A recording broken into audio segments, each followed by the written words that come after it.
When Dorothy was left alone, she began to feel hungry, so she went to the cupboard and cut herself some bread which she spread with butter. She gave some to Toto, and taking a pail from the shelf she carried it down to the little brook and filled it with clear, sparkling water. Toto ran over to the trees and began to bark at the birds sitting there. Dorothy went to get him, and saw such delicious fruits hanging from the branches that she gathered some of it, finding it just what she wanted to help her out at breakfast.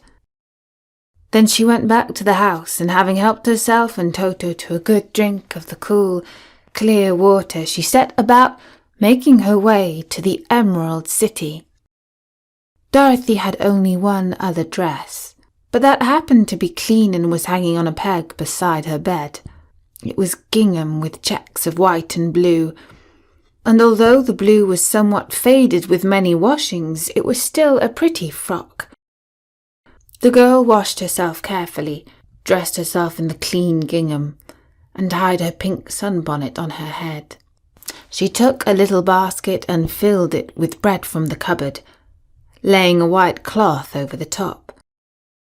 Then she looked down at her feet and noticed how old and worn her shoes were. "They surely will never do for a long journey, Toto," she said. And Toto looked up into her face with his little black eyes and wagged his tail to show he knew what she meant. At that moment Dorothy saw lying on the table the silver shoes that had belonged to the Witch of the East. "I wonder if they will fit me," she said to Toto. "They will be just the thing to take a long walk in, for they could not wear out." She took off her leather shoes and tied on the silver ones, which fitted her as well as if they had been made for her. Finally she picked up her basket. "Come along, Toto," she said. "We will go to the Emerald City and ask the Great Oz how to get back to Kansas again." She closed the door, locked it, and put the key carefully in the pocket of her dress. And so, with Toto trotting along soberly behind her, she started on her journey. There were several roads nearby, but it did not take her long to find the one paved with yellow bricks. Within a short time she was walking briskly toward the Emerald City, her silver shoes tinkling merrily on the hard yellow road bed. The sun shone bright and the birds sang sweetly, and Dorothy did not feel nearly so bad as you might think a little girl who had been suddenly whisked away from her own country and set down in the midst of a strange land. She was surprised. As she walked along to see how pretty the country was about her, there were neat fences at the side of the road, painted a dainty blue colour, and beyond them were fields of grain and vegetables in abundance. Evidently the Munchkins were good farmers and able to raise large crops. Once in a while she would pass a house, and the people came out to look at her and bow low as she went by, for everyone knew she had the means of destroying the wicked witch and setting them free from bondage.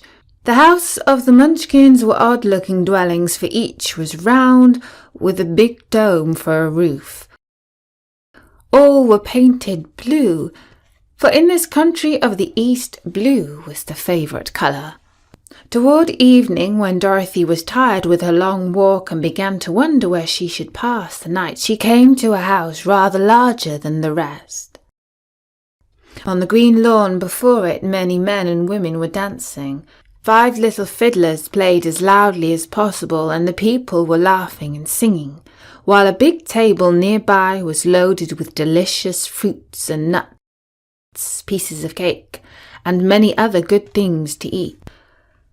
The people greeted Dorothy kindly, and invited her to supper and to pass the night with them, for this was the home of one of the richest Munchkins in the land, and his friends were gathered with him to celebrate their freedom from the bondage of the wicked witch.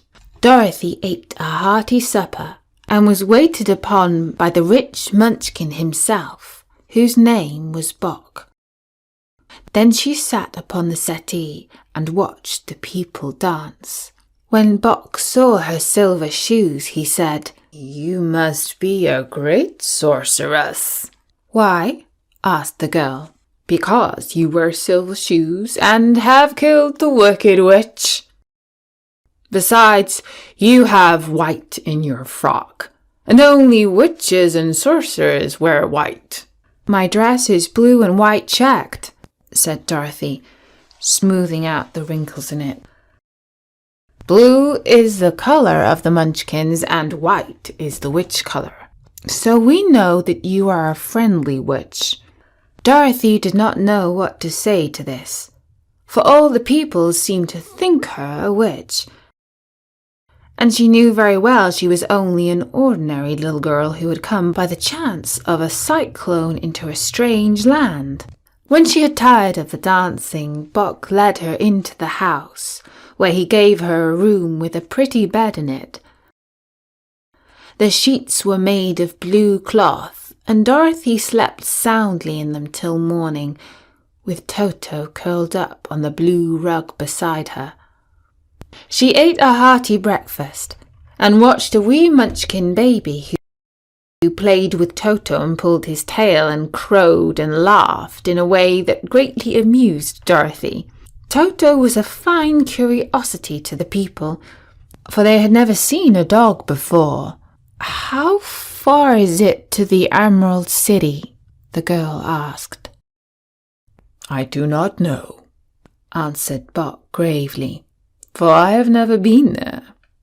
It is better for people to keep away from Oz, unless they have business with him.